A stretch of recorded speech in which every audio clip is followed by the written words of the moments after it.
부처님도 돈은 못 참지 키읔 로또 1등 당첨된 가난한 절 6살 동자승이 40억짜리 로또 1등 용지를 찢어버린 충격적인 진짜 이유.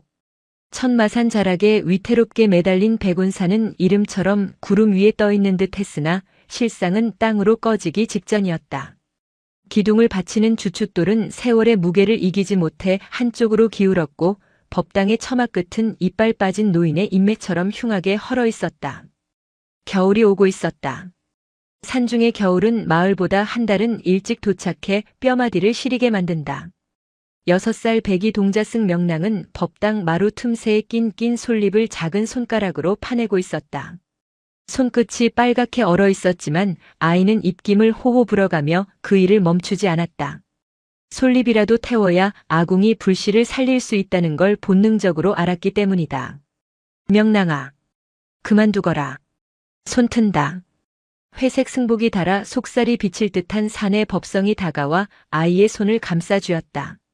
법성은 백운사의 살림을 맡은 원주 소임을 보고 있었으나 맡을 살림이라곤 텅 빈 쌀독과 구멍난 지붕뿐이었다. 명랑은 해맑게 웃으며 솔잎 한 줌을 내밀었다. 스님, 이거면 오늘 밤 따뜻하게 잘 수 있어요? 법성은 가슴 한 구석이 욱신거리는 것을 느꼈다. 겨우 솔잎 한 줌. 이것으로는 물 한 바가지도 데우기 힘들다. 하지만 법성은 아이의 머리를 쓰다듬으며 고개를 끄덕였다. 그럼 명랑이가 모은 거라 활활 타오를 개다. 백운사에는 4명의 승려와 1명의 아이가 살았다. 주지인 월암 스님은 이가 거의 빠져 딱딱한 음식을 씹지 못했고 늘 경전보다는 낡은 장부를 들여다보는 시간이 많았다. 공양주를 맡은 도광은 덩치는 산만한데 먹을 것이 없어 늘 배를 움켜쥐고 다녔고 학승 출신이라 자부하는 지사는 콧대가 높았지만 얇은 승복 탓에 감기를 달고 살았다. 그리고 부모가 절 앞에 버리고 간 아이 명랑이 있었다. 그날 저녁 공양은 묵다 못해 물에 가까운 실의 기죽이었다. 도광이 미안한 표정으로 국자를 기울였다. 건더기가 좀 더 있었으면 좋았을 텐데. 작년 김장이 다 떨어져서. 월암 스님은 말없이 죽그릇을 비웠고 지사는 혀를 차며 숟가락을 놓았다. 수행자가 배를 채우려 드는 것 자체가 욕심이라지만 이건 너무하지 않습니까? 아랫마을 신도들도 발길을 끄는 지 오래입니다. 절이 이 모양이니 누가 복을 빌러 오겠습니까? 지산의 불평에 법성이 숟가락을 멈췄다. 말 조심하게. 가난은 불편할 뿐 부끄러운 게 아니야.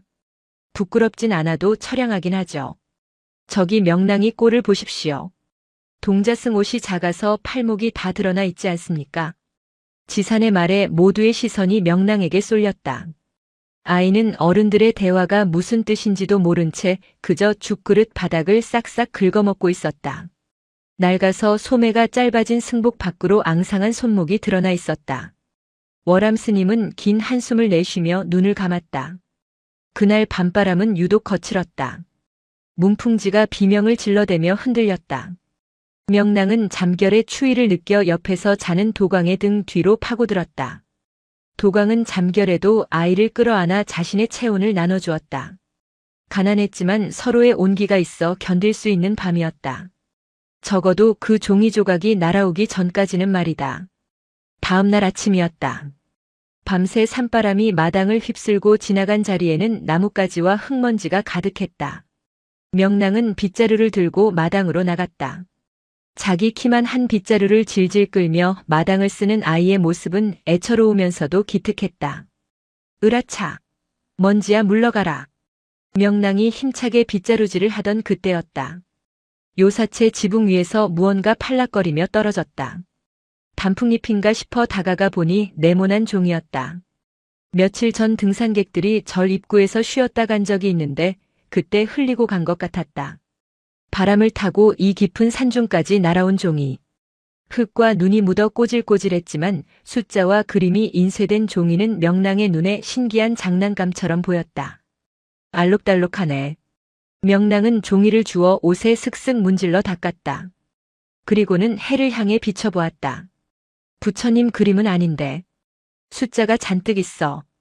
아이는 그것이 무엇인지 알지 못했다. 그저 예쁜 색깔이 칠해진 종이라 여겼을 뿐이다. 명랑은 그것을 곱게 접어 품속에 넣었다. 나중에 심심할 때 딱지라도 접을 생각이었다.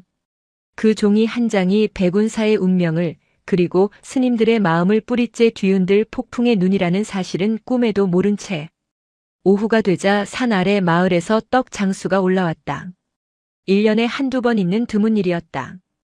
팔다 남은 떡 몇 덩이와 며칠 지난 신문을 보시하러 온 것이다. 도광은 떡을 받아들고 입이 귀에 걸렸고 지사는 오랜만에 보는 활자가 반가워 신문을 낚아채듯 가져갔다. 세상 돌아가는 꼴이라도 좀 봐야지. 원. 지사는 법당 마루에 걸터앉아 신문을 펼쳤다. 정치면 사회면을 대충 훑어보던 그는 경제면 구석에 실린 자그마한 표에 시선을 멈췄다. 어디 보자. 이번 주 복권 당첨 번호가. 허 세상에. 1등 당첨금이 40억이라니. 미쳤군 미쳤어. 지사는 혀를 끌끌 찼다. 평생 만져보지도 못할 돈이었다.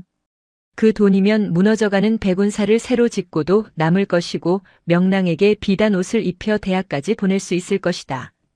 하지만 그것은 구름 잡는 이야기였다. 그때 명랑이 마당 구석에서 쭈그리고 앉아 흙장난을 하고 있었다. 품에서 아까 주운 종이를 꺼내 바닥에 펴놓고 그 위에 돌멩이를 쌓고 있었다. 명랑아, 뭘 하고 있느냐? 법성이 다가와 물었다. 스님, 이거 보세요. 탑쌓기 놀이예요. 이 종이가 튼튼해서 밑에 깔기 좋아요. 법성은 아이가 깔고 앉은 종이를 무심코 내려다보았다. 흙이 묻었지만 선명하게 인쇄된 숫자들. 법성의 눈이 커졌다. 그것은 복권이었다. 그것도 회차가 지난주 토요일 날짜로 찍힌. 이건 복권 아니냐? 법성의 목소리에 지산이 고개를 들었다. 복권? 이 산중에 무슨 복권이 있어? 아까 명랑이가 주었답니다. 등산객이 흘리고 간 모양인데. 법성은 조심스럽게 명랑의 엉덩이 밑에서 종이를 빼냈다. 꾸깃꾸깃 구겨지고 흙투성이가 된 종이. 하지만 숫자는 선명했다. 7, 12, 19, 24, 33, 41. 법성은 무의식적으로 지산이 들고 있던 신문을 쳐다보았다. 지산 역시 법성의 손에 들린 복권을 쳐다보았다. 그리고 두 사람의 시선은 허공에서 얽혔다. 잠깐. 이리 줘보게.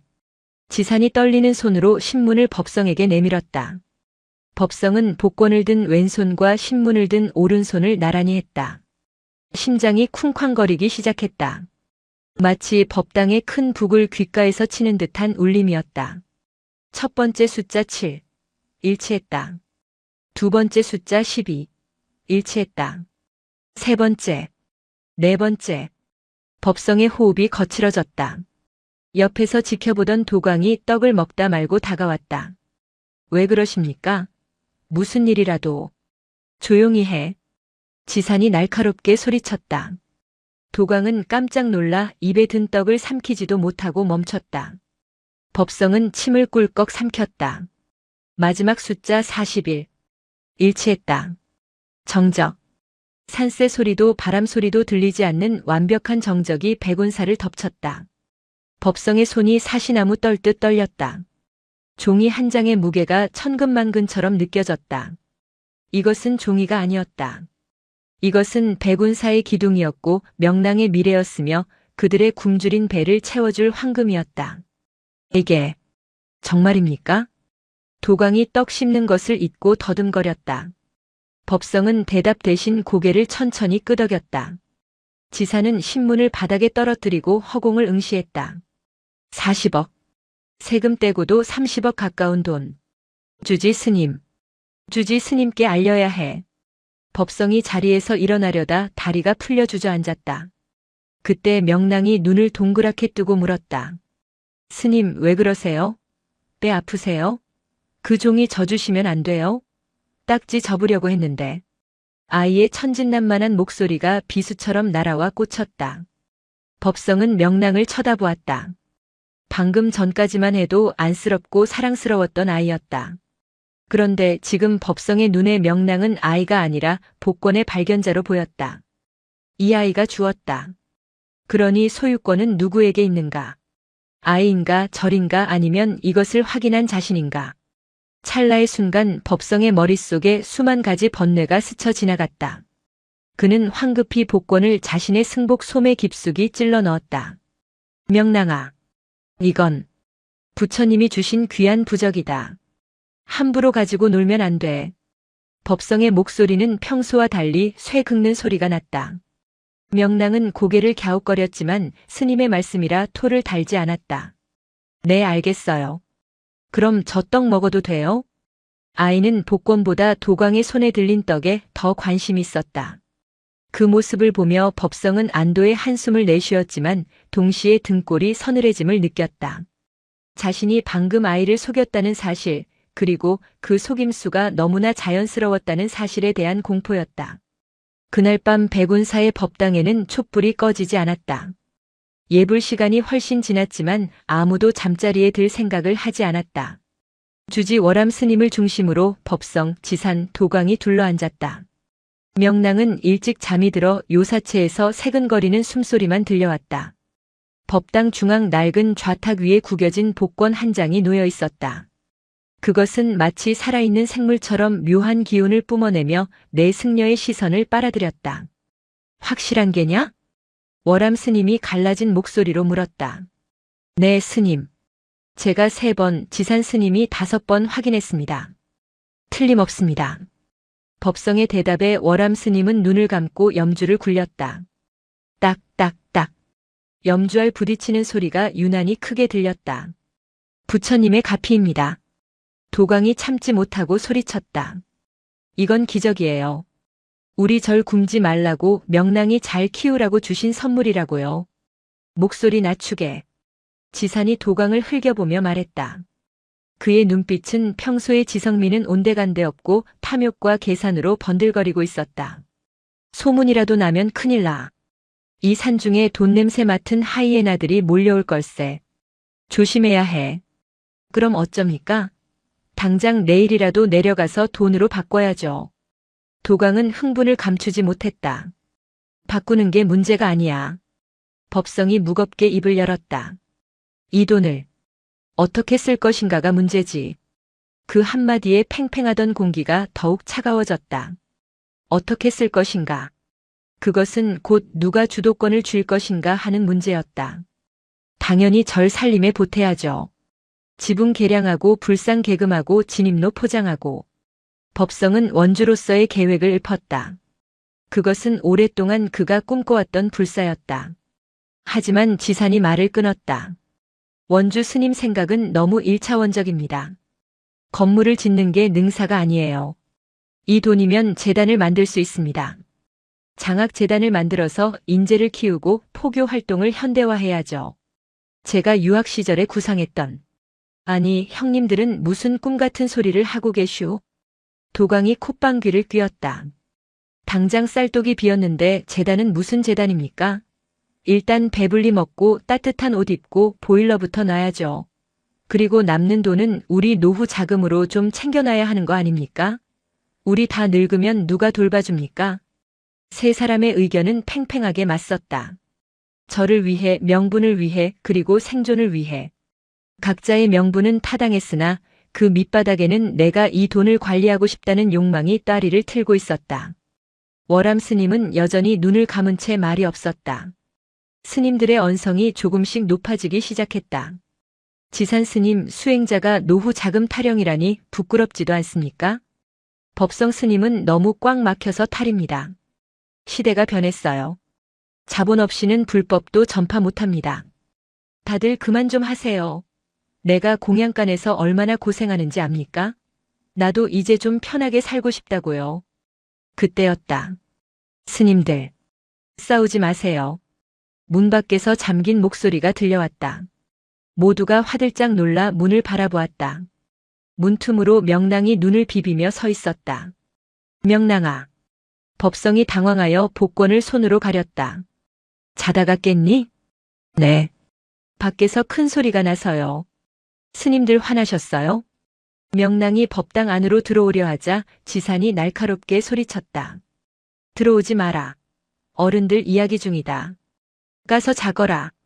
평소 다정했던 지산 스님의 호통에 명랑은 깜짝 놀라 어깨를 움츠렸다. 아이의 눈에 눈물이 그렁그렁 맺혔다. 잘못했어요. 안 들어갈게요. 명랑은 뒷걸음질 치며 어둠 속으로 사라졌다. 아이의 작은 뒷모습이 사라지자 법당 안에는 다시 무거운 침묵이 내려앉았다. 하지만 그 침묵은 아까와 달랐다. 죄책감보다는 짜증이 섞여 있었다.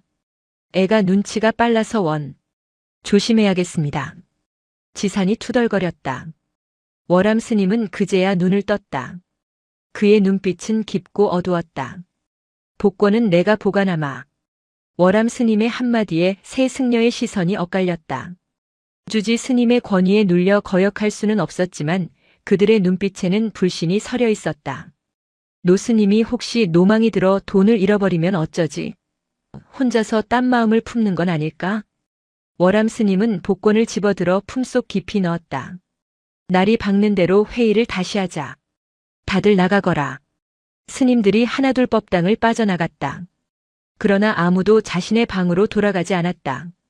법성은 창고를 서성이고 지사는 마당을 돌고 도광은 부엌에서 마른 행주질만 계속했다. 서로가 서로를 감시하는 밤. 백운사의 평화롭던 공기는 사라지고 의심과 탐욕의 안개가 자욱하게 깔리기 시작했다. 복권 한 장. 그것은 단순한 종이가 아니었다. 수십 년간 함께 수행하며 쌓아올린 신뢰라는 탑을 단 하룻밤 만에 무너뜨릴 만큼 강력한 독이었다. 그리고 그 독은 가장 약한 곳, 바로 6살 명랑의 마음을 향해 천천히 퍼져나가고 있었다. 새벽 예불을 알리는 범종 소리가 울려 퍼졌다. 평소라면 도광이 힘차게 닭목을 휘둘러 산천을 깨웠을 소리였으나 오늘의 종소리는 어딘가 둔탁하고 맥이 없었다. 마치 물먹은 솜이 쇠를 때리는 듯 답답한 여운만이 안개 낀 산자락을 맴돌았다. 법당 안에 네 승려와 동자승이 자리를 잡았다. 촛불이 일렁이며 5사람의 그림자를 벽에 길게 드리웠다. 월암 스님이 목탁을 잡았다. 탁, 탁, 탁, 타르르르. 독경이 시작되었다. 천수경을 외는 소리가 법당을 채웠다. 예전의 백운사 새벽 예불은 가난할지언정 그 소리만큼은 맑고 청아하여 듣는 이의 마음을 씻어주는 힘이 있었다. 그러나 오늘은 아니었다. 월암 스님의 목탁 박자는 미세하게 빨랐다. 마치 무언가에 쫓기는 사람처럼 급박했다. 지산의 독경 소리는 갈라져 쇳소리가 섞여 나왔고 늘 우렁차던 도광의 목소리는 입안에서 웅얼거리듯 맴돌았다. 법성은 눈을 감고 있었지만 입술만 달싹일 뿐 경전의 내용이 머리에 들어오지 않았다. 40억. 아니 세금을 떼면 30억 조금 넘겠지. 그걸 넷으로 나누면 얼마인가? 아니지 절몫으로 절반을 떼고 나면. 법성의 머릿속에는 관세음보살 대신 숫자들이 춤을 추고 있었다. 그는 실눈을 뜨고 슬그머니 상석에 앉은 월암 스님을 훔쳐보았다. 스님의 승복품 안 그곳에 그 종이가 있을 것이다. 혹시 밤새 다른 곳에 숨기신 건 아닐까? 아니면 마음이 변해서 혼자. 의심은 독버섯처럼 순식간에 자라났다. 법성은 고개를 흔들어 망상을 떨치려 했지만 한번 싹튼 의심은 쉽게 사라지지 않았다. 그때였다. 으앙. 갑작스러운 울음소리에 독경이 뚝 끊겼다. 명랑이었다.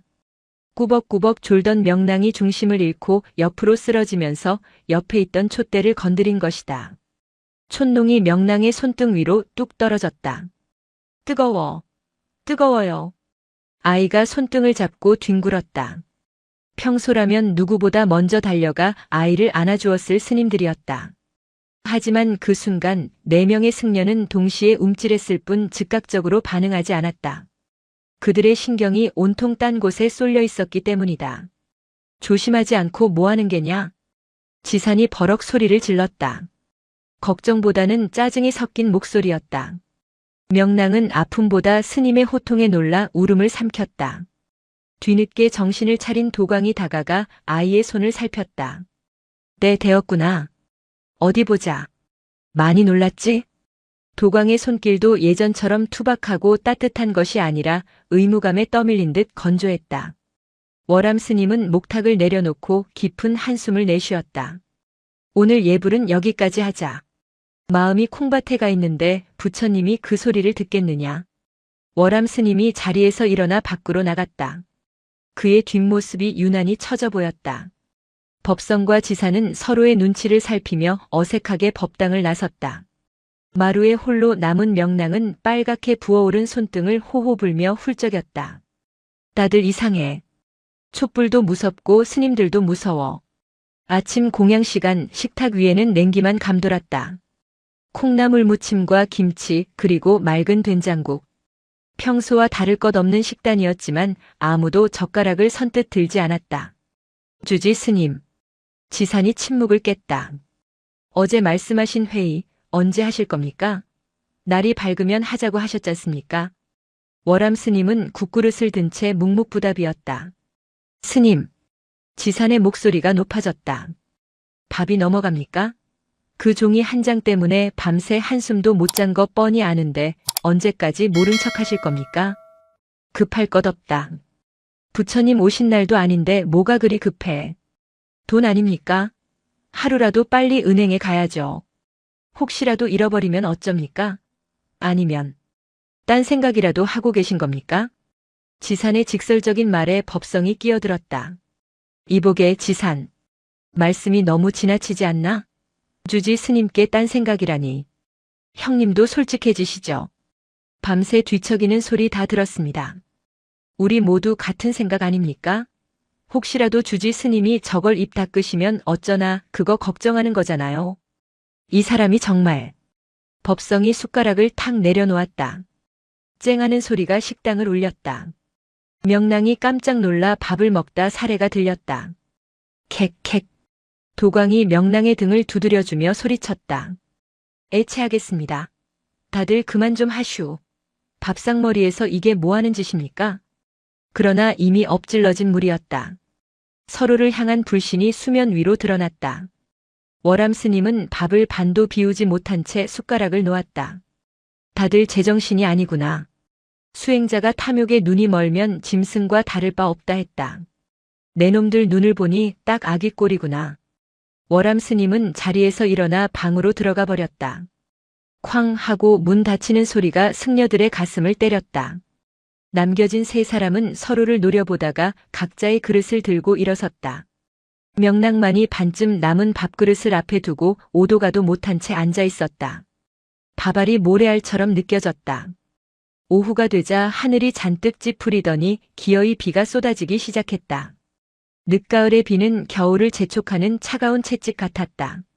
후두둑 후두둑. 낡은 기와를 때리는 빗소리가 요란했다. 지사는 자신의 방 낡은 책상 앞에 앉아 있었다. 책상 위에는 먼지 쌓인 불교 서적들이 가득했지만 그가 보고 있는 것은 찢어진 노트 한 권이었다. 유학 시절 교수의 꿈을 꾸며 적어 내려갔던 논문의 초안이었다. 돈이 없어서. 그래, 오직 돈이 없어서 포기했지. 그는 학비가 없어 유학을 중단하고 귀국해야 했던 10년 전의 굴욕을 잊지 못했다. 동료들은 교수가 되어 승승장구하는데 자신은 산골짜기 절에서 썩고 있다는 자괴감. 그것은 지산의 수행을 방해하는 가장 큰 마군이었다. 30억이면 다시 시작할 수 있어. 미국으로 돌아가 박사 학위를 마치고 번듯한 불교 연구소를 세울 수 있어.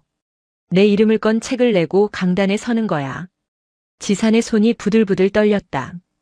이것은 욕심이 아니라 명예 회복이었다. 그는 그렇게 믿고 싶었다. 창문에 비친 그의 얼굴은 흡사 먹이를 노리는 늑대처럼 번들거렸다.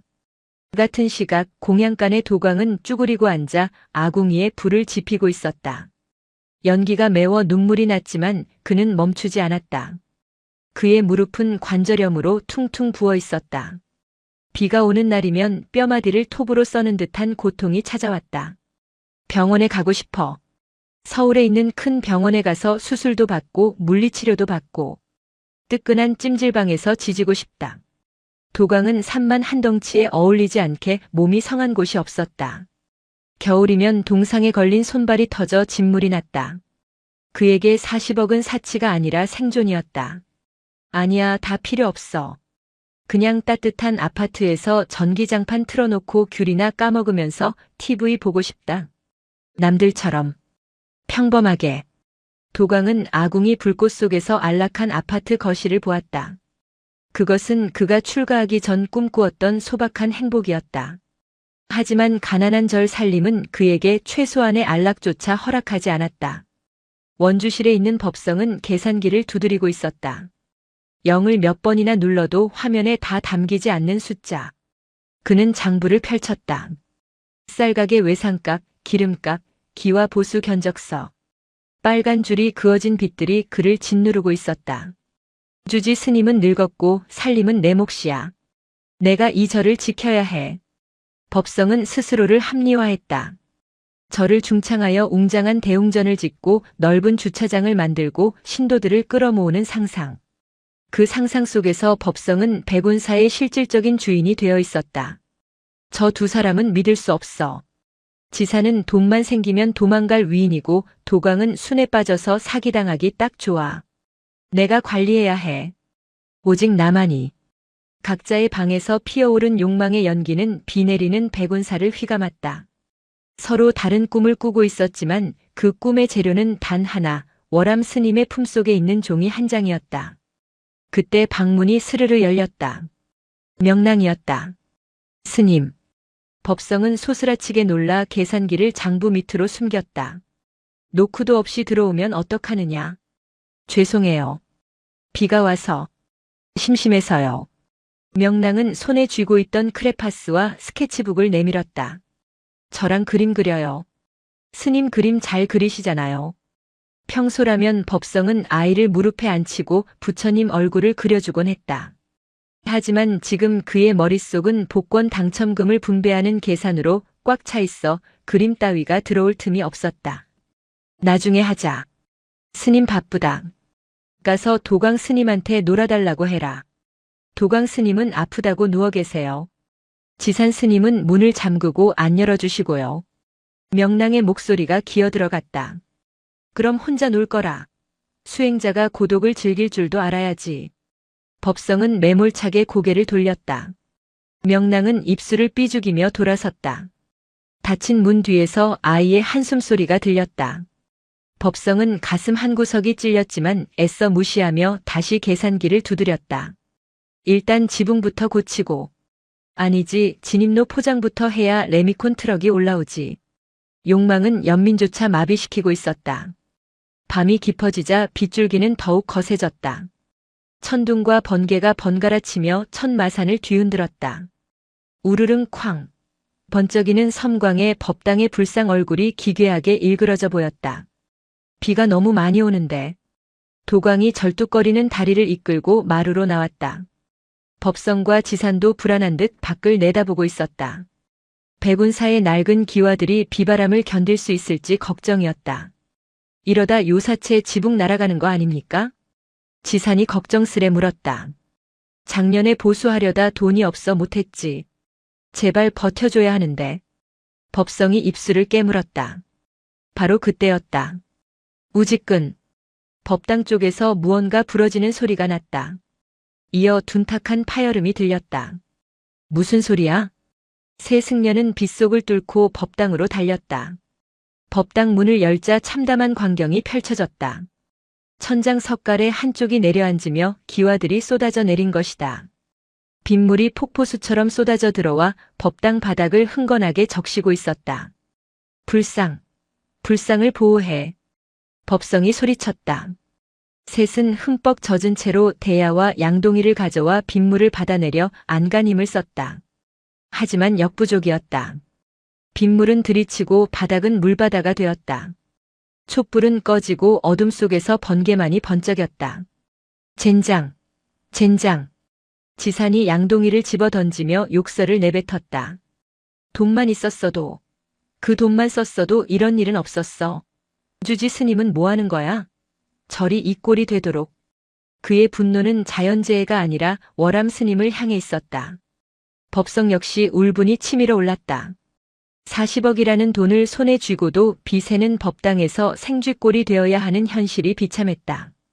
그때 월암 스님이 법당으로 들어왔다. 그는 빗물에 젖은 승복을 입고도 표정 하나 변하지 않고 합장한 채 부처님을 바라보고 있었다. 스님, 보고만 계실 겁니까? 도광이 울부짖듯 소리쳤다. 절이 무너집니다. 당장 내일이라도 그 돈 찾아서 공사해야 합니다. 아니, 사람을 불렀어야죠. 월암 스님은 천천히 고개를 돌려 새 제자를 바라보았다. 번개가 칠 때마다 그의 주름진 얼굴이 하얗게 드러났다. 절이 무너지는 게 두려우냐, 아니면 너희 마음이 무너지는 게 두려우냐? 지금 선문답하실 때가 아닙니다. 지산이 대들었다. 현실을 보세요. 우리 꼴을 보시라고요. 가난도 수행이라지만 이건 지옥입니다. 부처님이 주신 기회를 왜 걷어차려 하십니까? 기회라. 월암 스님은 쓴웃음을 지었다. 너희는 그걸 기회라 부르고 나는 그걸 시험이라 부른다. 시험이고 나발이고 내놓으세요. 지산이 이성을 잃고 월암 스님에게 다가갔다. 법성이 말리는 신용을 했지만 적극적이지 않았다. 그 역시 내심 지산의 행동을 바라고 있었는지도 모른다. 그 복권 내놓으시라고요. 지산이 월암 스님의 옷자락을 잡으려는 순간이었다. 안 돼. 작은 그림자가 튀어나와 지산의 다리를 붙잡았다. 명랑이었다. 아이는 빗물과 눈물로 범벅이 된 채 지산의 다리에 매달렸다. 스님, 그러지 마세요. 주지 스님 괴롭히지 마세요. 비켜라 명랑. 지산이 다리를 휘저었다. 그 힘에 밀려 명랑이 뒤로 넘어졌다. 쨍그랑. 명랑의 몸이 빗물을 받쳐놓은 낡은 도자기에 부딪혔다. 도자기는 산산조각이 났고 파편이 바닥에 흩어졌다. 명랑은 엉덩방아를 찧은 채 멍하니 깨진 도자기를 바라보았다. 팔꿈치에서 피가 배어나왔다.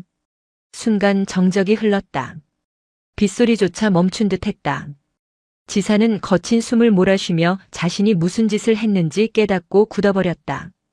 법성과 도강도 입을 다물지 못했다. 6살 아이를 자신들이 업어 키운 아이를 폭력으로 밀쳐낸 것이다. 돈 때문에. 아. 명랑이 고통 섞인 신음을 흘렸다.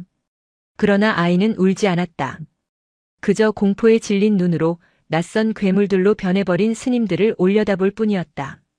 그 눈빛은 경멸보다 더 아픈 순수한 공포였다. 월암 스님은 말없이 다가가 명랑을 일으켜 세웠다. 그리고 품에서 손수건을 꺼내 아이의 피나는 팔꿈치를 묶어주었다. 노스님의 손은 떨리고 있었다. 보았느냐? 월암 스님이 낮고 서늘한 목소리로 말했다. 너희가 지금 무엇을 깨뜨렸는지 보았느냐? 깨진 것은 도자기가 아니다.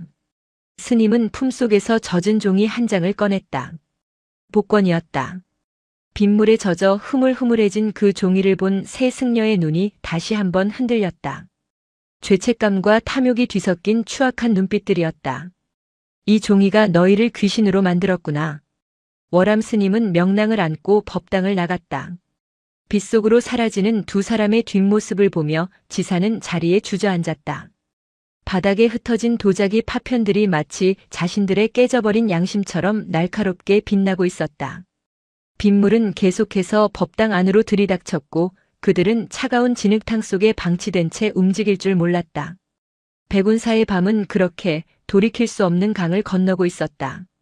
밤새 퍼붓던 비가 그치고 거짓말처럼 맑은 아침이 밝았다. 그러나 백운사의 아침 풍경은 처참했다. 법당 마당은 진흙탕으로 변해 발이 푹푹 빠졌고 요사체 뒤편에 늙은 감나무 가지가 부러져 흉물스럽게 널려 있었다. 하늘은 눈이 시리도록 파랗고 햇살은 따가울 정도로 내리쬐었지만 그 빛은 백운사의 초라한 민낯을 더욱 잔인하게 드러낼 뿐이었다. 지사는 퀭한 눈으로 마당에 서 있었다. 잠을 한숨도 못 잔 탓에 눈밑이 검게 죽어 있었다. 그는 간밤에 자신이 밀쳐 넘어뜨린 명랑의 자리를 멍하니 내려다보았다. 깨진 도자기 파편은 누군가 치웠지만 바닥에 묘하게 남은 핏자국은 빗물에 씻겨 희미한 얼룩으로 남아있었다. 내가 아이를 밀쳤어. 지사는 자신의 손바닥을 들여다보았다. 떨림이 멈추지 않았다. 그는 스스로를 지성인이라 자부했다. 폭력은 무식한 자들의 언어라 경멸했었다. 그런데 고작 종이 한 장 때문에 짐승처럼 아이에게 힘을 썼다. 죄책감이 파도처럼 밀려왔다. 하지만 그 죄책감의 뒷면에는 더 끈적하고 어두운 감정이 달라붙어 있었다. 하지만 아이가 방해했어. 그 순간만 아니었으면 주지 스님을 설득할 수 있었어. 아니, 받아낼 수 있었어. 죄책감은 자기 방어로, 자기 방어는 다시 분노로 변질되었다. 그는 고개를 저어 망상을 털어내려 했지만 40억이라는 숫자는 뇌리에 문신처럼 박혀 지워지지 않았다. 공양간에서는 도광이 아침을 짓고 있었다. 밥 짓는 냄새가 퍼져나갔지만 구수한 냄새가 아니라 탄내가 섞여 있었다. 도광은 멍하니 아궁이 불꽃을 바라보다가 밥물을 넘기고 뜸 들이는 시간을 놓쳤다. 젠장. 도광은 탄 밥을 숟가락으로 긁어냈다. 평소라면 아까워하며 제 입에 넣었을 탄 누룽지를 그는 신경질적으로 아궁이 속에 처박았다. 밥이 문제야? 인생이 바뀔 판에 이깟 밥이 대수냐고. 그는 무릎을 주무르며 중얼거렸다. 비가 온 뒤라 관절 마디마디가 쑤셨다. 이 지긋지긋한 가난과 노동. 도광에게 복권은 단순한 돈이 아니라 이 고통스러운 육체 노동에서의 해방구였다. 어젯밤 명랑이 다친 것을 보고 가슴이 아팠지만 자신의 쑤시는 무릎이 더 아팠다. 인간의 이기심은 고통 앞에서 가장 적나라해지는 법이다. 원주 법성은 계산기를 두드리는 대신 망치를 들고 법당 지붕으로 올라갔다. 기와가 깨진 곳을 임시로 막아야 했다. 으라차. 망치질하는 손에 힘이 들어갔다. 쾅. 못을 박는 소리가 산중에 울려 퍼졌다. 법성은 못을 박는 것이 아니라 자신의 불안을 받고 있었다. 주지 스님은 도대체 무슨 생각인 건가? 그 돈을 혼자 쥐고 어쩌겠다는 거야? 기부라도 하겠다는 건가? 아니면 찢어버리기라도? 생각이 거기까지 미치자 법성의 등골이 서늘해졌다. 노스님이라면 그러고도 남을 위인이었다. 평생을 무소유로 살아온 양반이 아닌가? 만약 그가 복권을 찢어버린다면? 법성은 상상만으로도 현기증이 일어 지붕 아래로 떨어질 뻔했다. 안 돼. 절대 안 돼. 그건 아니 우리 절의 미래야. 법성은 고개를 세차게 저으며 다시 못질을 해댔다. 백운사의 아침은 노동의 소음으로 채워졌지만 그 누구도 서로에게 말을 걸지 않았다. 침묵 속에 흐르는 긴장감은 어제 내린 폭우보다 더 차갑고 축축했다. 아침 공양 시간이 되었다. 법당 마루에 놓인 밥상에는 설익고 탄 밥과 짠지 몇 조각이 올라왔다. 새 승려와 명랑이 둘러앉았다. 명랑의 팔에는 하얀 붕대가 감겨 있었다. 아이는 밥상만 내려다볼 뿐 숟가락을 들지 않았다. 주지 스님은? 법성이 물었다. 월암 스님의 자리가 비어 있었다. 아직 방에 계신가 봅니다. 제가 모셔오겠습니다. 도광이 엉거주춤 일어났다. 명랑의 눈치를 보며 슬그머니 아이의 머리를 쓰다듬으려 했지만 명랑이 흠칫하며 고개를 피했다. 도광의 손이 허공에서 민망하게 멈췄다. 잠시 후 월암 스님의 방으로 갔던 도광의 다급한 목소리가 들려왔다. 스님, 형님들, 큰일 났습니다. 법성과 지산이 용수철처럼 튀어나갔다. 밥상은 거들떠보지도 않았다. 왜 그래? 무슨 일이야? 도광이 사색이 된 얼굴로 월암 스님의 방문 앞에 서 있었다. 안 계십니다. 방이 비었습니다. 뭐? 법성이 도광을 밀치고 방 안으로 뛰어들었다. 횡한 방. 개어놓은 이불과 낡은 승복 한 벌만이 덩그러니 남아있었다. 어디에도 월암 스님의 흔적은 없었다. 화장실은? 법당 뒤편은 가봤어? 지산이 소리쳤다. 다 찾아봤는데 없습니다. 고무신도 없습니다. 순간 세 사람의 머릿속에 똑같은 생각이 스쳤다. 그것은 번개처럼 강렬하고 독사처럼 치명적인 의심이었다. 도망쳤다. 설마 혼자 돈을 챙겨서? 지산이 입 밖으로 그 말을 뱉어냈다. 그 말이 신호탄이 된 것처럼 새 승려는 미친 듯이 방을 뒤지기 시작했다. 경전이 바닥에 내동댕이 쳐지고 서랍장이 뒤집혔다. 법성은 장판까지 들춰보았다. 없어. 복권이 없어. 법성이 절규했다. 월암 스님의 짐 속에 복권은 없었다. 스님과 함께 복권도 사라진 것이다. 이 늙은이가 노망이 났나? 어떻게 우리를 배신해? 지사는 이성을 잃고 소리질렀다. 평소 스승으로 모시던 분에 대한 존경심은 온데간데 없었다. 그들은 이제 스승을 잃어버린 제자가 아니라 돈 떼인 채권자들의 모습이었다. 찾아야 해. 멀리 못 가셨을 거야. 다리가 불편하시잖아. 법성이 침착하려 애쓰며 말했다. 산 아래로 내려가는 길은 하나뿐이야. 도광, 자네가 마을 입구 쪽으로 뛰어. 지산, 자네는 산신각 쪽 길을 봐. 나는 찻길을 따라갈 테니. 알겠습니다. 새 승려는 헐레벌떡 신발을 꿰어 신었다. 그들의 눈은 핏발이 서 있었다. 수행자의 모습은 사라지고 사냥개들의 본능만이 남았다. 그때 마루에 앉아있던 명랑이 조용히 입을 열었다. 할아버지 스님, 새벽에 나가셨어요. 새 승려의 고개가 동시에 명랑에게로 돌아갔다. 아이의 작은 목소리가 천둥보다 크게 들렸다. 봤니? 어디로 가셨는지 봤어? 법성이 명랑의 어깨를 잡고 흔들었다. 아이가 아파서 얼굴을 찌푸렸지만 법성은 힘을 풀지 않았다. 말해. 어디로 가셨어? 아파요. 스님 아파요. 어디로 가셨냐고 묻잖아. 지산이 옆에서 고함을 쳤다. 명랑은 겁에 질려 울음을 터뜨렸다. 산 위로. 지팡이 짚고. 산이? 등산로 쪽인가? 도광이 물었다. 법성은 명랑을 밀쳐내고 산 쪽을 바라보았다. 천마산 정상으로 향하는 가파른 길. 관절도 좋지 않은 노인이 새벽같이 그 험한 길을 올랐다는 것이 믿기지 않았지만 지금은 찬밥 더운 밥 가릴 때가 아니었다. 올라가자. 놓치면 끝장이야. 새 승려는 산을 향해 달리기 시작했다. 뒤에 남겨진 명랑은 엎어진 밥상을 보며 흐느꼈다. 아이의 울음소리가 텅 빈 절 마당을 채웠지만 아무도 돌아보지 않았다. 산길은 험했다. 어제 내린 비로 낙엽 밑은 미끄러운 진흙 구덩이였다. 숨이 턱끝까지 차올랐지만 새 승려는 멈추지 않았다. 헉헉. 노인네가. 도대체 어디까지 간 거야? 도광이 땀을 비오듯 흘리며 투덜거렸다. 덩치가 큰 그는 벌써 체력이 바닥나 있었다. 입 다물고 걸어. 놓치면 내가 책임질 거야? 지사는 앞서가며 날카롭게 쏘아붙였다.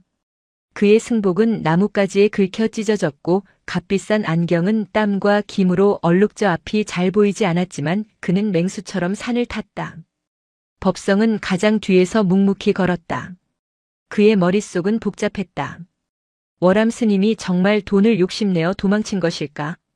아니면 다른 이유가 있는 것일까? 수십 년을 모신 스승이었다. 누구보다 청빈했던 분이었다. 그런데 40억이라는 돈 앞에서는 그 고고한 인격도 무너진 것일까? 사람은 다 똑같아. 결국 욕망 앞에서는 다 똑같은 거야. 법성은 스스로를 위로했다. 스승도 욕심을 냈으니 자신들의 탐욕도 정당하다는 논리였다. 그렇게 생각하지 않으면 가슴을 찌르는 양심의 가책을 견딜 수 없었기 때문이다. 1시간쯤 올랐을까? 산 중턱에 있는 작은 암자 무영암이 보였다. 사람이 살지 않아 폐허나 다름없는 곳이었다. 그곳 마당에 익숙한 회색 등이 보였다. 월암 스님이었다. 그는 바위에 앉아 산 아래를 내려다보고 있었다. 마치 그들을 기다리기라도 한 것처럼 평온한 뒷모습이었다. 스님. 지산이 먼저 달려가며 소리쳤다. 여기서 뭐 하시는 겁니까? 월암 스님은 천천히 고개를 돌렸다. 그의 얼굴은 땀과 피로로 창백했지만 눈빛만은 형형하게 빛나고 있었다. 왔느냐? 지금 장난하십니까?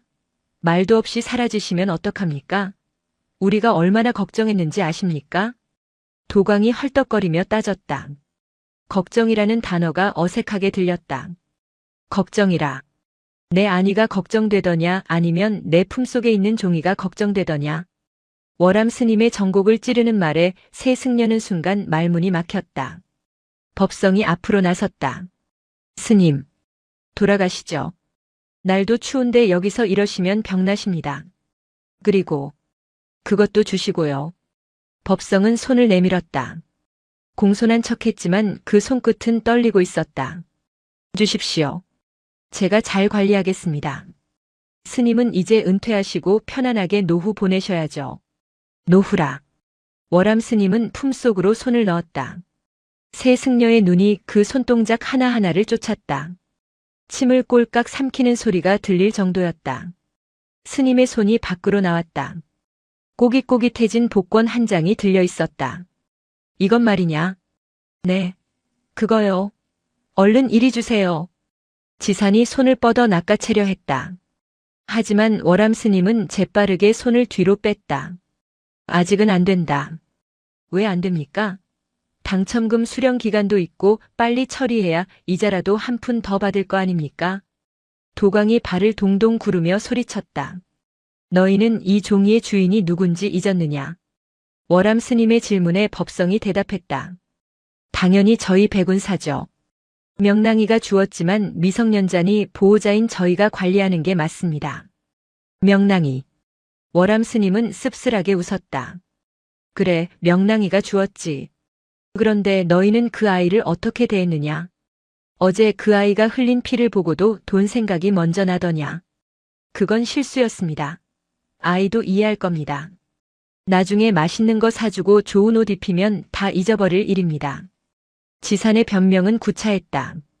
월암 스님은 고개를 저었다. 너희는 이미 자격을 잃었다.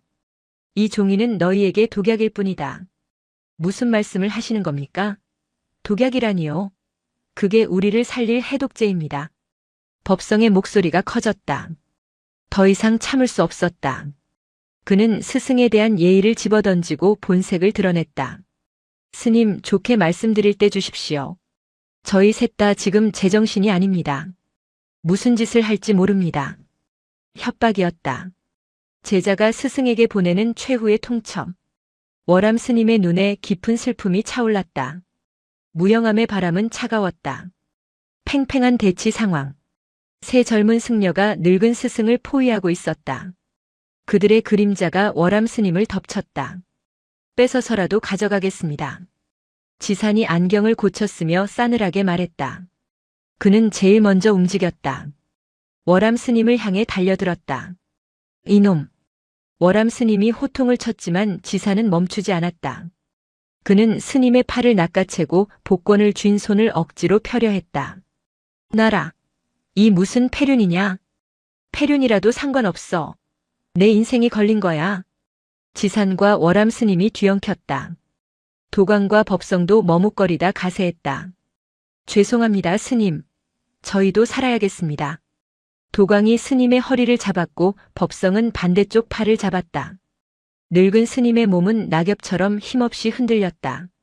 하지만 복권을 쥔 주먹만은 쇠처럼 단단하게 쥐어져 펴지지 않았다. 이거나 놓으란 말이다. 월암 스님이 비명을 질렀다. 승복이 찢어지는 소리가 났다. 손 펴세요.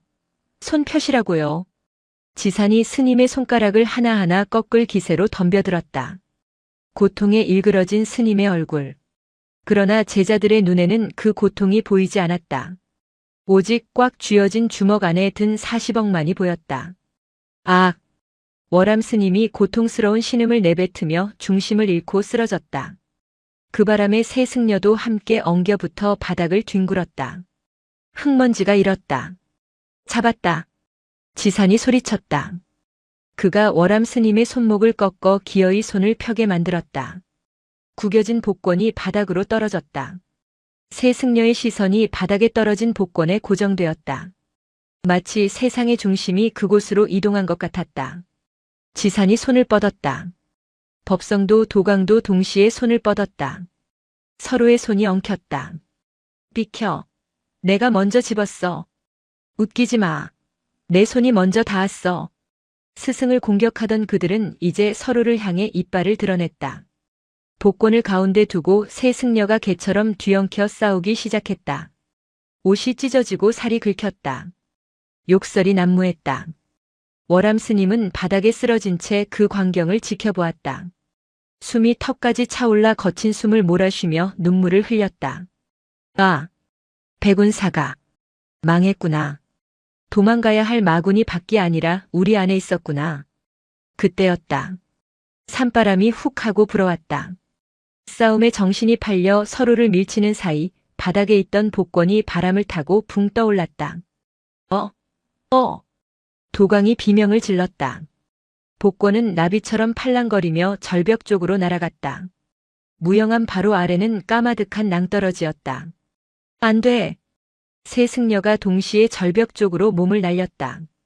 지산이 필사적으로 손을 뻗었다. 손끝에 종이의 감촉이 스치는 듯 했다. 하지만 잡지 못했다. 복권은 야속하게도 바람을 타고 절벽 아래 손이 닿을 수 없는 나뭇가지 끝에 걸렸다. 저기에 걸렸어. 법성이 손가락질했다. 절벽 아래 3미터 지점. 튀어나온 소나무 가지 끝에 복권이 위태롭게 매달려 있었다. 바람이 불 때마다 복권은 떨어질 듯 말 듯 흔들렸다. 세 승려는 절벽 끝에 서서 아래를 내려다보았다. 아찔한 높이. 떨어지면 뼈도 못 추릴 높이였다. 하지만 그들의 눈에는 공포보다 욕망이 더 컸다. 내가 내려갈게. 지산이 말했다. 웃기지 마. 내가 내려가서 챙겨 도망가려고. 내가 간다. 법성이 막아섰다. 내가 제일 가벼워. 내가 갈게. 도광이 나섰지만 두 사람은 콧방귀를 뀌었다. 내 몸무게로 저가지가 버티겠냐? 다 죽자는 거야? 서로를 믿지 못해 누구도 내려보낼 수 없는 상황. 그러는 사이 바람은 점점 거세지고 있었다. 복권이 걸린 나뭇가지가 심하게 흔들렸다. 떨어진다. 떨어진다고. 법성이 발을 동동 구르며 비명을 질렀다. 40억이 눈앞에서 사라지기 직전이었다. 그때 뒤에서 헐떡이는 숨소리와 함께 작은 목소리가 들려왔다. 스님들, 거기서 뭐 하세요? 명랑이었다. 아픈 다리를 이끌고 스님들을 뒤따라 올라온 아이가 겁에 질린 표정으로 그들을 바라보고 있었다. 세 승려의 눈이 동시에 번뜩였다. 가볍고 작고 말을 잘 듣는 아이. 명랑아. 법성이 세상에서 가장 부드럽지만 가장 섬뜩한 미소를 지으며 아이에게 다가갔다. 저기 좀 봐라. 우리 절을 살릴 보물이 저기 걸려있네. 내가 가서 좀 가져오지 않을래? 아이를 사지로 내몰려는 악마의 속삭임. 월암 스님은 비틀거리는 몸을 일으키려 했으나 다리에 힘이 들어가지 않았다. 안 돼. 명랑아. 도망쳐. 스님의 절규는 바람소리에 묻혀 들리지 않았다. 세 승려는 이미 명랑을 에워싸고 절벽 끝으로 몰아가고 있었다. 벼랑 끝의 선바람은 칼날처럼 날카로웠다. 천마산의 골짜기를 타고 올라온 돌풍이 승복자락을 거칠게 흔들었다. 그 바람 속에서 3명의 승려가 6살 아이를 둘러싸고 있었다. 자, 명랑아. 무서울 것 하나도 없다. 스님들이 꽉 잡고 있을 거야. 법성이 창고 구석에서 찾아온 낡은 나일론 밧줄을 아이의 허리에 묶으며 속삭였다. 그의 손은 빠르고 능숙했지만 명랑의 눈을 똑바로 쳐다보지는 못했다. 명랑은 사시나무 떨듯 떨고 있었다. 절벽 아래는 까마득한 허공이었고 바닥에는 날카로운 바위들이 입을 벌리고 있었다. 싫어요. 스님 무서워요. 안 할래요. 명랑이 뒷걸음질 쳤지만 뒤는 낭떠러지였다. 명랑아, 저 종이만 가져오면 다 끝나는 거야. 맛있는 피자도 사주고 로봇 장난감도 사줄게. 너 로봇 좋아하잖아. 도광이 아이의 어깨를 잡고 달랬다. 평소라면 아이가 좋아했을 이야기였지만 지금 도광의 표정은 웃음기가 없는 가면 같았다. 지사는 초조한 듯 시계를 보며 발을 굴렀다. 시간 없어. 바람 더 세지면 종이 날아간다고. 빨리 묶어. 그들의 귀에는 아이의 울음소리가 들리지 않았다. 오직 저 아래 소나무 가지 끝에서 팔랑거리는 40억짜리 종이 조각의 바스락거리는 소리만이 들릴 뿐이었다. 월암 스님은 바닥을 기어 아이 쪽으로 다가갔다. 부러진 듯한 다리의 고통보다 제자들의 타락을 지켜보는 마음의 고통이 더 컸다. 이놈들아. 차라리 나를 죽여라. 어찌 아이를 사지로 내몬단 말이냐. 월암 스님이 법성의 바짓가랑이를 잡았다. 법성은 잠시 멈칫했으나 이내 눈을 질끈 감고 발을 빼냈다. 스님은 가만히 계세요. 다 우리 절을 위해서입니다. 명랑이도 이 절 식구잖아요. 밥값은 해야죠. 밥값. 6살 아이의 목숨을 담보로 내건 도박을 그들은 밥값이라 불렀다. 법성은 매듭을 단단히 확인했다. 밧줄은 거칠어서 아이의 얇은 승복을 파고들었다. 명랑아, 눈 딱 감고 내려가서 종이만 집어. 그리고 바로 손 흔들면 우리가 끌어올릴 거야. 알겠지? 넌 용감한 동자승이잖아. 으흑, 흑.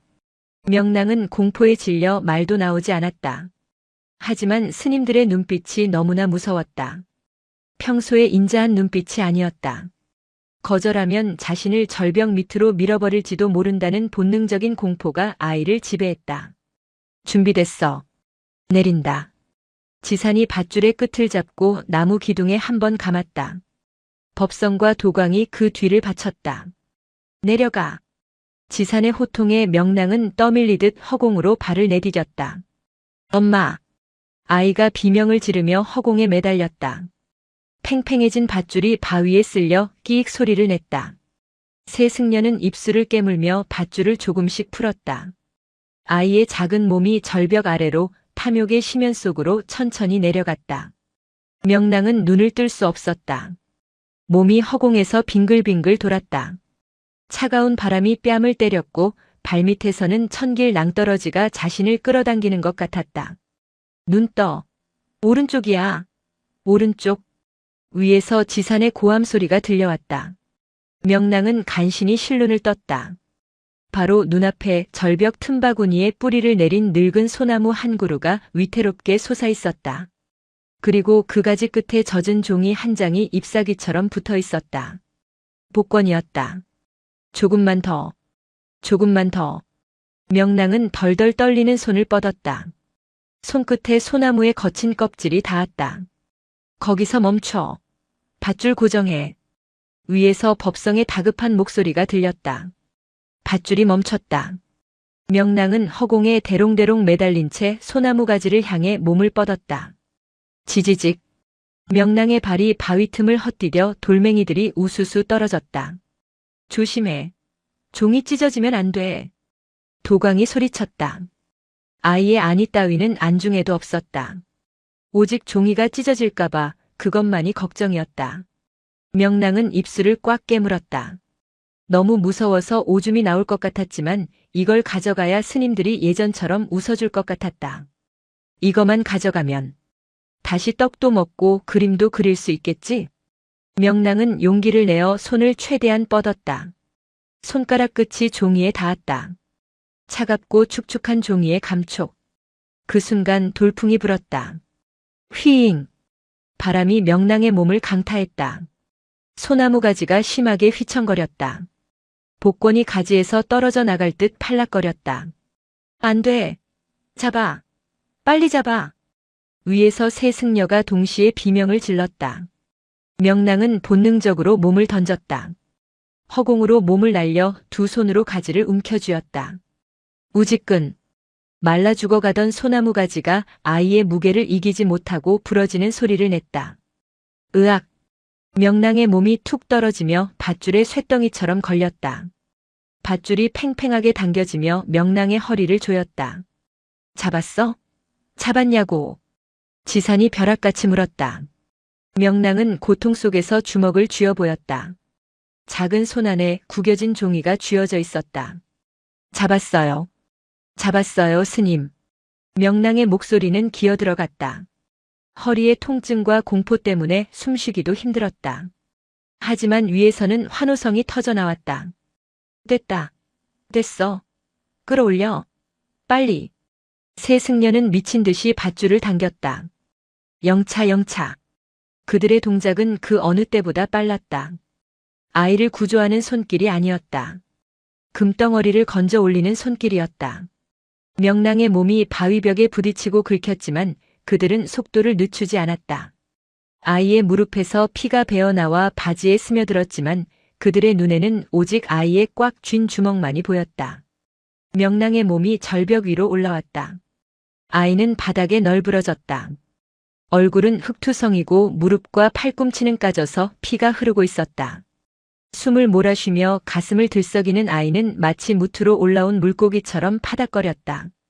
그러나 그 누구도 괜찮니? 라고 묻지 않았다. 내놔.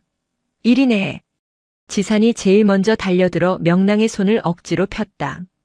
아이의 손가락은 경직되어 잘 펴지지 않았다. 지산은 신경질적으로 손가락을 젖혔다. 아파요. 아파. 명랑이 신음했지만 지사는 기어이 종이를 빼앗아 들었다. 하하. 있다. 있어. 멀쩡해. 번호도 다 보여. 지사는 복권을 하늘 높이 쳐들고 광기 어린 웃음을 터뜨렸다. 법성과 도강도 아이를 타넘고 지산에게 달려갔다. 어디 봐. 찢어진 데 없어? 바코드 멀쩡해?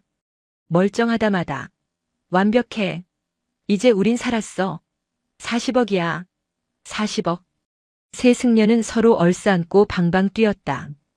그들의 승복은 흙과 땀으로 더러워졌고 얼굴은 탐욕으로 일그러져 있었지만 그들은 그것을 환희라 착각했다. 명랑은 차가운 땅바닥에 누운 채 그 모습을 바라보았다. 눈물이 주르륵 흘러내려 귓바퀴로 들어갔다. 스님들은 내가 안 보이나 봐.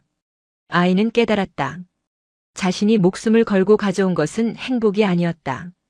저 종이는 스님들의 눈을 가리고 귀를 막아버리는 부적이었다. 자신이 다쳐도 아파도 스님들은 이제 자신을 보지 않는다. 오직 저 종이만 본다.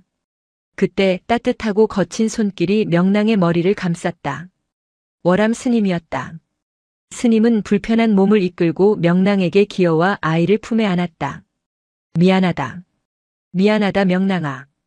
이 못난 어른들을 용서하지 마라. 월암 스님의 눈물이 명랑의 얼굴 위로 떨어졌다. 할아버지 스님. 명랑은 월암 스님의 품에 얼굴을 묻고 참았던 울음을 터뜨렸다. 엉엉 우는 아이의 울음소리가 산을 울렸지만 환호성에 젖은 새 승려의 귀에는 들리지 않는 듯했다. 한참을 웃고 떠들던 지산이 숨을 고르며 말했다. 자, 이제 내려갑시다. 바로 서울로 갑니다. 농협 본점으로 가야 해. 그래, 형님 차 타고 갑시다. 옷 갈아입을 시간도 아까워. 도광이 맞장구 쳤다. 법성은 복권을 지갑 속에 넣고 그 지갑을 다시 안주머니에 넣으며 주위를 살폈다. 명랑이랑 주지 스님은 어떡하지? 그제야 그들은 구석에서 서로를 안고 있는 노스님과 아이를 돌아보았다. 잠시 어색한 침묵이 흘렀지만 죄책감은 찰나였다. 나중에 사람 보내서 모셔오면 돼. 지금은 우리가 급해. 일단 가자고. 지산이 냉정하게 말했다. 그들은 뒤도 돌아보지 않고 산길을 내려가기 시작했다. 마치 무언가에 홀린 듯 뒤에서 잡아끄는 양심의 소리를 애써 무시하며 발걸음을 재촉했다. 같이 가요. 저도 데려가요. 명랑이 비틀거리며 일어섰다.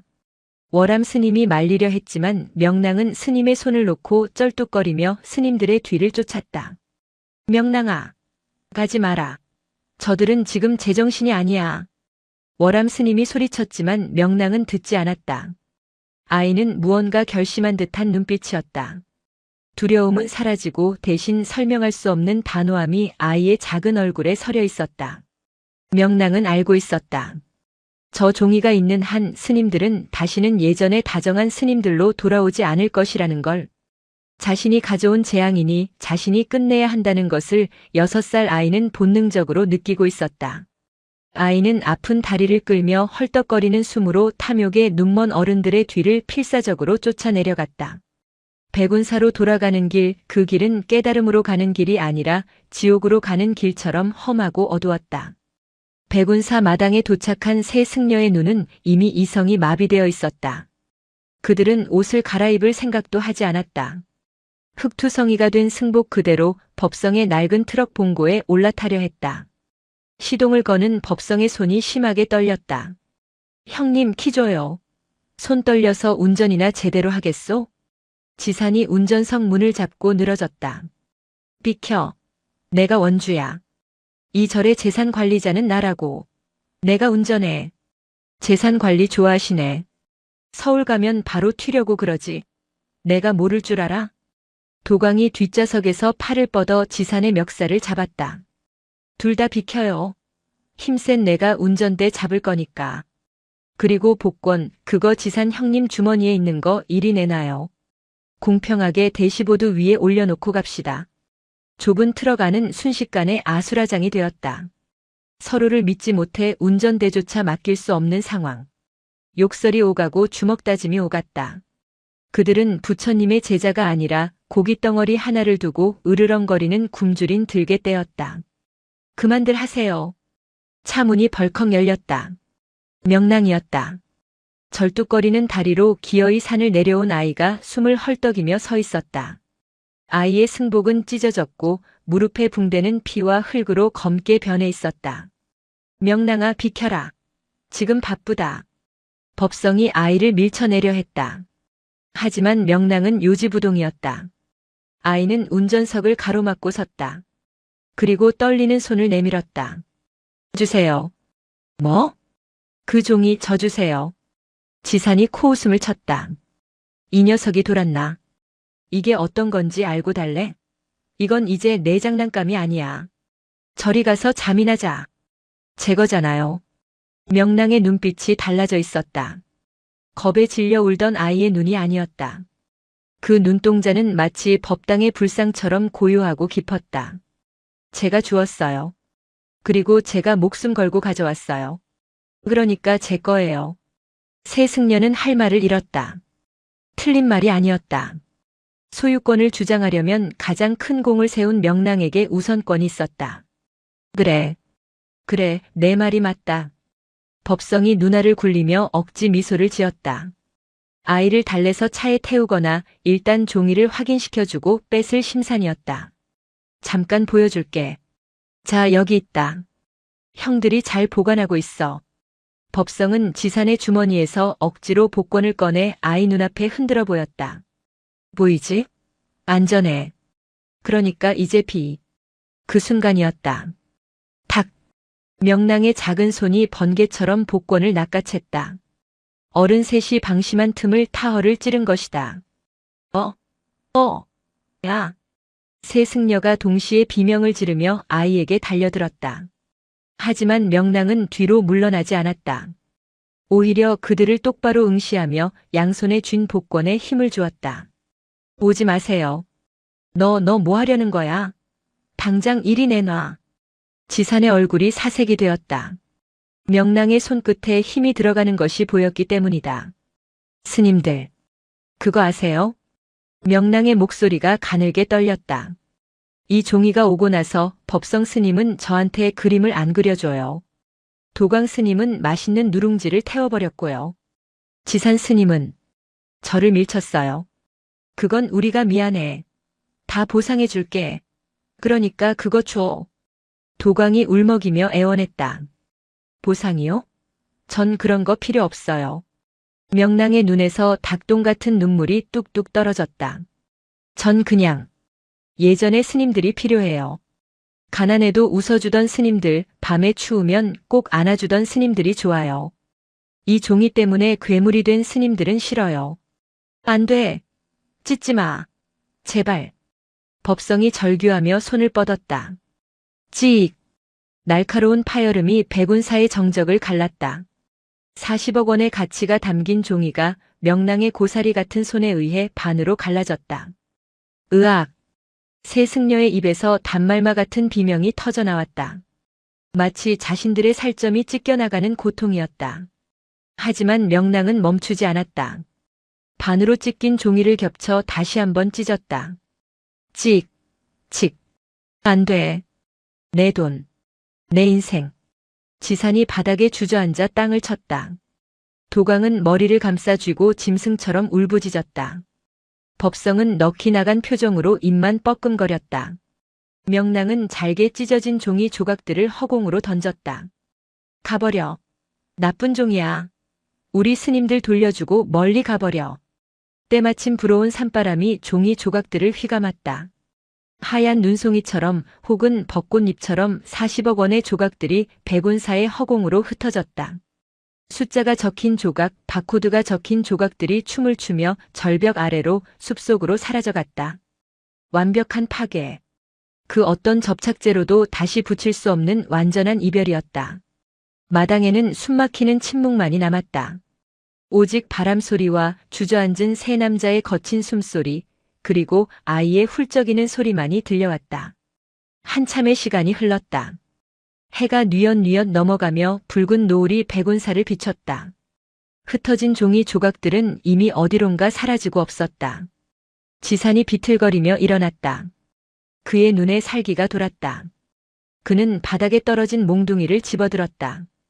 에이, 망할 놈의 새끼가. 죽여버릴 거야. 이성을 잃은 분노가 아이를 향했다. 법성과 도강도 말리지 않았다. 그들 역시 아이가 원망스러웠다. 지산, 멈추거라. 천둥 같은 호통 소리가 들렸다. 월암 스님이었다. 절뚝거리는 다리로 기어이 산을 내려온 노스님이 대웅전 계단 위에 서 있었다. 그의 손에는 주지 스님의 상징인 주장자가 들려 있었다. 내 놈들이 정녕 사람이더냐? 돈을 잃었다고 사람을 치려 하느냐? 월암 스님의 일갈에 지산이 멈칫했다. 하지만 분노는 쉽게 가라앉지 않았다. 스님은 빠지십시오. 저 녀석이 우리 인생을 망쳤습니다. 40억입니다. 평생 만져보지도 못할 돈을 공중분해시켰다고요. 그래서? 그 돈이 있으면 행복했을 것 같으냐? 월암 스님이 계단을 천천히 내려왔다. 너희는 그 종이를 쥐고 있던 지난 이틀 동안 단 한순간이라도 행복했느냐? 서로를 의심하고 미워하고 잠도 못 자고 밥도 못 먹고. 그것이 지옥이 아니고 무엇이냐? 스님의 말은 비수가 되어 꽂혔다. 새 승려는 아무 말도 할 수 없었다. 정말 그랬다. 1등 당첨을 확인한 순간부터 지금까지 그들은 단 1분도 마음 편히 웃어본 적이 없었다. 환희는 찰나였고 나머지는 불안과 공포 그리고 탐욕의 시간이었다. 월암 스님은 명랑에게 다가갔다. 아이는 여전히 울고 있었다. 스님은 아이 앞에 무릎을 꿇고 합장했다. 스님. 명랑이 놀라 뒷걸음질 쳤다. 가장 높은 주지 스님이 자신에게 절을 하고 있었기 때문이다. 명랑 선사시여. 이 늙은 중이 평생 수행했다 자부했으나 오늘에야 진짜 스승을 만났습니다. 월암 스님의 눈에서 뜨거운 눈물이 흘러내렸다. 저희는 경전 속의 부처만 찾았지 눈앞의 욕망 하나 다스리지 못했습니다. 그러나 이 어린아이는 그 거대한 욕망을 종이 찢듯 찢어버리고 우리를 구했습니다. 내가 바로 살아있는 부처다. 월암 스님의 진심 어린 고백. 그 울림은 마당에 서 있던 새 승려의 가슴을 강타했다. 법성이 먼저 무릎을 꿇었다.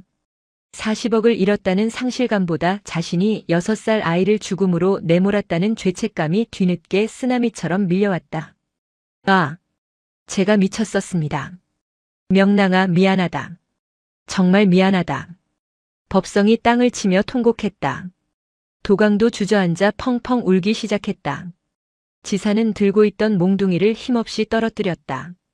툭. 몽둥이 구르는 소리가 그의 자존심이 무너지는 소리 같았다. 그는 안경을 벗고 흐르는 눈물을 닦았다. 부끄럽습니다. 공부를 많이 했다고 자만했는데 저는 쓰레기였습니다.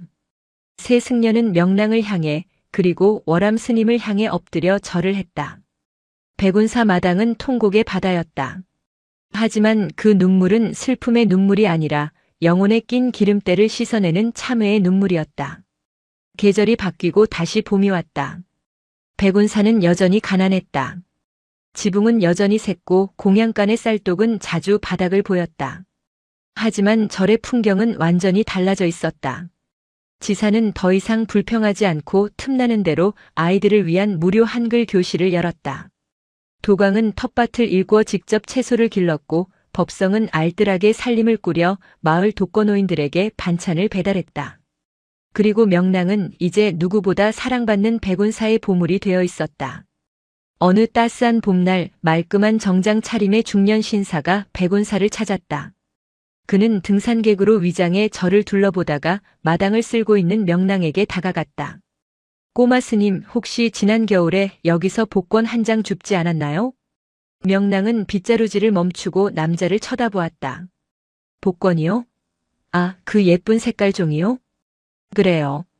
그게 사실 제 거였답니다. 제가 잃어버린 건데. 남자는 백운사의 소문을 듣고 찾아온 것이다. 그는 사실 벤처기업의 회장으로 부와 명예를 다 가졌지만 가정 불화로 고통받고 있었다. 그는 홧김에 산 복권이 당첨되자 이것이 축복인지 저주인지 시험해보고 싶어 일부러 절 입구에 흘리고 숨어서 지켜보았던 것이다.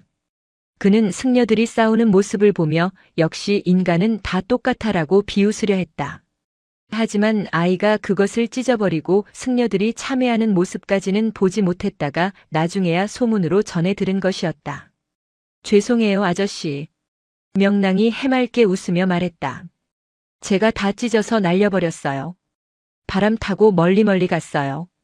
남자는 잠시 멍하니 아이를 바라보다가 이내 호탕하게 웃음을 터뜨렸다. 하하. 그래, 잘했다. 아주 잘했어. 남자는 명랑의 머리를 쓰다듬었다.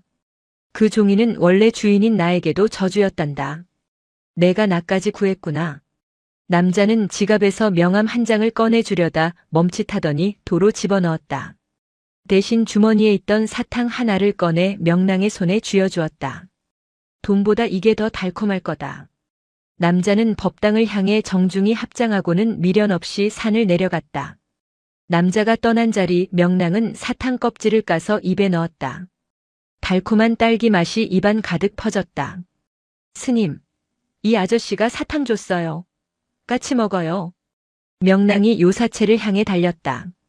법성, 지산, 도광이 방문을 열고 나와 아이를 맞이했다. 그들의 얼굴에는 더 이상 탐욕의 그림자가 없었다. 가난하지만 꽉 찬 행복이 그들의 주름진 눈가에 머물러 있었다.